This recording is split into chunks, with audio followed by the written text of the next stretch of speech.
Hi, I'm Benjamin Payne. At the K-12 Education Office at Hillsdale College, we support school founding groups and their efforts to start classical schools across the country. Finding the right leader is one of the first and most important steps to building a successful school. While we do consider experience in education, we seek candidates who exhibit unwavering personal integrity, honesty, courage, and servant-hearted leadership. Perhaps that's you. If you're looking to engage in fulfilling, impactful, and challenging work protecting our nation's future and building up the next generation of virtuous citizens, we'd love to hear from you. I'm looking for strong school leaders right now. Learn more about how you can make a difference at hillsdale.edu/leader.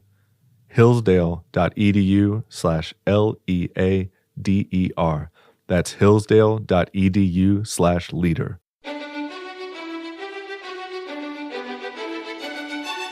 Welcome to the Hillsdale College K-12 Classical Education Podcast, bringing you insight into classical education and its unique emphasis on human virtue and moral character, responsible citizenship, content-rich curricula, and teacher-led classrooms. Now your host, Scot Bertram.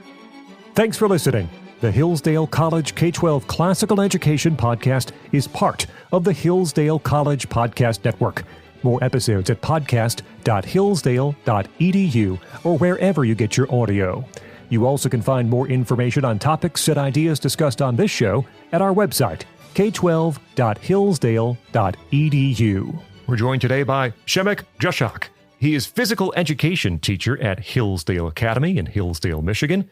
I'll call you PG from here on out. PG, thanks for joining us. Thanks for having me on, Scott. Talking today about supporting physical education over summer break and how parents can be involved. How can parents get involved? Why is it important for them to be involved in PE instruction over the course of the summer? Well, the student does not cease to have a body over the summer, so we need to be cognizant of the fact that they are embodied, and that body needs training, needs development. It needs movement for them to be living their best existence.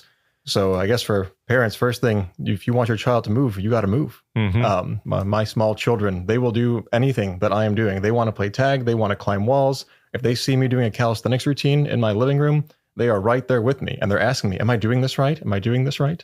And maybe at the age of 5 and 6, which is where they are right now, that's more likely. As students get older, I think that they won't be perhaps as enthusiastic to join their father in a calisthenics routine in the living room, but they will still follow my example. I hope parents being physical is going to make your children physical. They will want to be like you.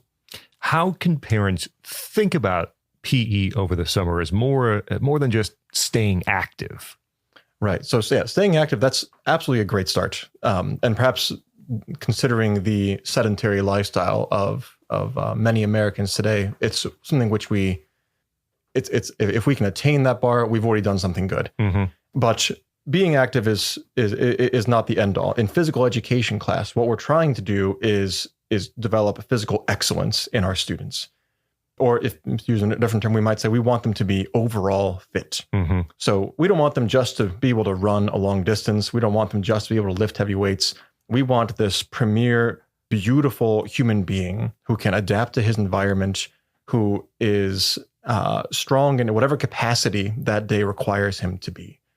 Be that running, down the street or climbing up a tree, that they have a certain adaptability within themselves, which in physical education class we intentionally train. That's not something which necessarily we expect parents to do. So as a beginning, again, parents, yes, get the kids active, require them to do things physical, make that a part of their daily routine. But in terms of pursuing physical excellence, you can do it in some ways very directly through calisthenics. I mentioned that my calisthenics routine, which I occasionally do at home, and my students join me for. Calisthenics literally means beautiful strength. And I think calisthenics have received a bad reputation in the last decades. We've moved away from that in many mainstream PE curriculums where it's for sports focused. Mm-hmm. Calisthenics used to be the crux of a physical education curriculum. And what it was is stationary movements, largely. You can do them in motion as well, but most of it is done in a 6 by 6 square foot space. Yes. And I remember doing it in grade school, and we'd all line up, and the thing was make sure you had about 6 feet between you because you could do everything we were doing in that space. right. And it's really incredible how much you can do for your body in that space. I was recently reading it was a mid-19th century physical education manual from a teacher called Watson's Calisthenics. And it's a beautiful book, how intentional this man is with the various movements, the working of the neck, working of the fingers, working of the wrists, working of the elbows. He has each body part. He has addressed the needs of each body part. And what he's doing is he's developing a strength and a flexibility for each part of the body. And we can do that at home. Even if you don't know anything about calisthenics, a quick search online will yield decent results. I will recommend. I mentioned Watson's Calisthenics. That's a free book on public domain. Mm-hmm. But there's another one which perhaps is even more helpful, which is by Klaus Ennebusk. That's Enebuske. He is a disciple, we might say, physical education disciple of Per Ling from Sweden, and he wrote a book called Gymnastics Days Orders, which is a curriculum for PE teachers on the sorts of movements students should be doing over the course of the year. But at the very beginning of the book, he's got 4 or 5 pages dedicated to showing what these movements look like, as much as we can do so on a 2D rendering. And I think just looking at those and seeing the very simple movements that they're doing and working through them, that's something that any parent, any child can do at home. Do you recommend a structured routine for summer physical activity or more open-ended play exploration for the children? Yes. Right. Yeah. We want both. And I think part of this is going to depend upon your child, both his age and their disposition. So generally speaking, I would say for the elementary grades, especially K1, 2, just get these kids outside. Something which I didn't touch on earlier, but I mentioned physical excellence as being one of the chief aims of physical education class. What we want is I mentioned earlier that in physical education class, we strive for physical excellence. We also strive to feed their sensory experience. So we want to give them a maximum physical sensation so that they experience as much as they possibly can. This physical knowledge is the root of all other knowledge. We won't go there right now. But in terms of their physical education, just being outside, feeling the wind blow, feeling their bare feet on the grass or on the rocks and the concrete, wherever they are, that is an education to them. So with elementary students, giving them as much time outside, I think is probably the best possible thing we can get them. We can give them calisthenics routines as well. And they, quite frankly, they might be the most eager to do them of any age group that they'll come across, other than the highly motivated older high school student. But getting them outside, getting them climbing trees, if your space, your backyard isn't especially well suited to that, then making time to go to a park, being there with them, going on the playgrounds with them. My children love playing tag with me, especially on a playground. For them, perhaps it's a silly thing to see an adult on a playground, but it's good for me, and it's definitely good for them. You're modeling good behavior. That's exactly right. One of the benefits of living in a neighborhood tends to be, especially if it's a younger one, that there might be other younger children nearby, and really encouraging that physical play together. I forget the name of the movie about baseball. I've only seen it once in my life. Sandlot? So that's the one. Yeah. Sandlot. Yes. Sandlot, where these kids are, I believe it's over the summer, they're spending all their time together playing baseball. There is no education in competition and fair play like a bunch of neighborhood kids without an umpire playing a baseball game. And so that is very critical. So any way that a parent can encourage that, even reach out to other parents saying, hey, can we send our kids to whatever this park is? Doesn't need to be baseball, but a nearby park or even someone's yard, and getting them playing together. If they, the children complain, I'm bored, right? Here we are. This yard is very plain. That's okay. They're creative. They're more creative than they give themselves credit for. They will find something to play out there. Again, I'll mention my daughters. Yesterday, we were at the college track, and it's just a large open space. Yep. And after 40 minutes of playing, we had to go home, and they are in there filling my ear with the game they were playing, which I did not pick up on. But this bench was their house. That they had to run over on this side of the field. They had this whole construction which they had come up with, unbeknownst to me. So just giving them the opportunity, I think, was crucial for them. They found a way to get their physical activity by simply being out and about. How can parents encourage perhaps some competition in these activities in a healthy and virtuous way? Yeah, so there are a couple questions which every PE teacher would love to have an answer to.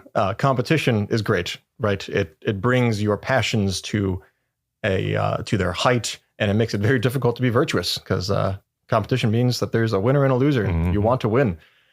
One thing which I think parents are in a better position to do than a teacher is to compete with them. Mm-hmm. These are going to be your children, maybe a few other neighborhood kids.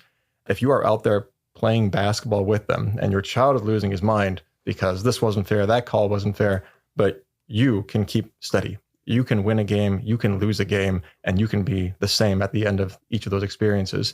That will be a tremendous education for their understanding of what competition is, how to be a good winner and how to be a good loser. By all means, be competitive and beat your kids at these games, as you should. Put them in their place. But and when they do win, it's an accomplishment. That's right. Yeah, we don't want to crush them, but there's a good education for them there as well. Yeah. What should parents do if their child resists or just lacks that motivation for physical activity? Right. This is I think something which classical physical education has a good answer to. Physical activity is not just for that person we today call the athlete. Mm-hmm. When we think of athletes, we think of guys who participate in sports. We think of the guys who are on TV, and sports are great. They do get many a person active, but there are also many students who don't want to do that. If your child loves sports, wants to participate in them, great. Sign them up for some of those. There are leagues around. You can get them involved in them, or playing in the neighborhood again, or playing with you. That's all available. If that's not your child's cup of tea, I looked at calisthenics. This is something which anyone can kind of get behind. It's simple enough. This is a variety of movements. You're going to do them for 20 minutes or so. You will have an excellent exercise for 20 minutes of robust calisthenics. So just making that a part of their daily routine, right? Before we eat breakfast, we're going to do this routine. Maybe you do it with them. That would probably be the best of things. And there's no fear of competition if your child's not very competitive. There's no specific sports skill which they have to learn before they can truly enjoy this game. They're just moving. Other simple ways, going. I think anyone can enjoy a walk. I've never been on a bad walk. And you can unless you've been golfing, maybe. That's a good walk. That's exactly right. Yeah. There's a Robin Williams reference, I believe. So you can take them for walks in the neighborhood. Go to the local park. Go out there. Maybe make a trip of it. Yeah, on some occasions, like take my family to a special park. Right, we drive 30, 60 minutes away from our home. And there, we know there are decent hiking trails, and we get to walk through the woods. And for my young children, we're looking for flowers. And the girls love to look for flowers. So they're highly motivated to go on this walk. Before you know it, you're 10 minutes into the walk, and they're running wild. And it's great. It's exactly what you want from them. You gave them the opportunity to do something physical, and they've seized upon it. Mm-hmm. Not every summer day is going to be the picture-perfect summer day that we have in our minds. There'll be days like today, as we record, where it's been raining all day long. Indoor activities, physical activities. You mentioned calisthenics. That might be another good idea for days like today. Certainly, yeah. So, yeah. I'm harping on calisthenics quite a bit here, but I really do think that we need to return back to them to attain that physical excellence.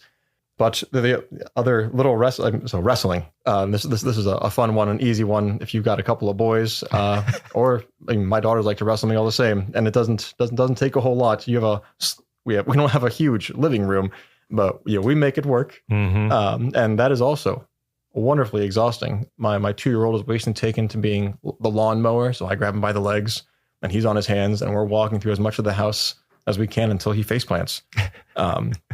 And that's going to be excellent for him as well. Any final practical tips for parents that you want to pass along? I think summertime for many students is that they look forward to it when it comes around, and then they don't know what to do with it. Now they have it. Mm-hmm. They had all this free time, and it can pass them before they know it. They're bored. So boredom is okay because they will find other ways to occupy their time, creative ways, hopefully. But we need to limit the things which can stifle that creativity, which maybe we're afraid of them being bored. So you've heard many person talk about screens and the danger they pose to the youth. But I recall growing up, my parents had a rule over the summer months. You get 1 hour on the computer. That's it. And inevitably that became an hour and 2 minutes, as much as I could, any more minutes I could squeeze in there. And then it would be my brother's turn to play on the computer, and I would just sit there and I'd watch right next to him. So 2, maybe depending on how many siblings you have, 3 hours later, you've had more screen time than you should have, but now you've got the rest of the day. And I think that limitation was so good for my finding as a child opportunity to go outside. And I recall chasing the butterflies, playing in the pool, just creating absurd games, which I don't remember any of the rules of right now. But having had a sibling and a neighborhood friend, we would waste our days, and really productively waste, I might say, waste our days doing whatnot, because we couldn't be distracted by a screen. So we had to do something else. Yeah.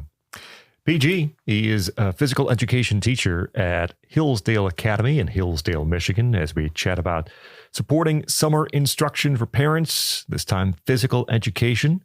PG, thanks for joining us here on the Hillsdale College K-12 Classical Education Podcast. Thanks for having me on, Scott. I'm Scot Bertram. We invite you to like us on Facebook. Search for Hillsdale College K-12 Classical Education. You also can follow us on Instagram at Hillsdale_K12. That's Hillsdale_K12 on Instagram. Thank you for listening to the Hillsdale College K-12 Classical Education Podcast, part of the Hillsdale College Podcast Network. More at podcast.hillsdale.edu or wherever you get your audio.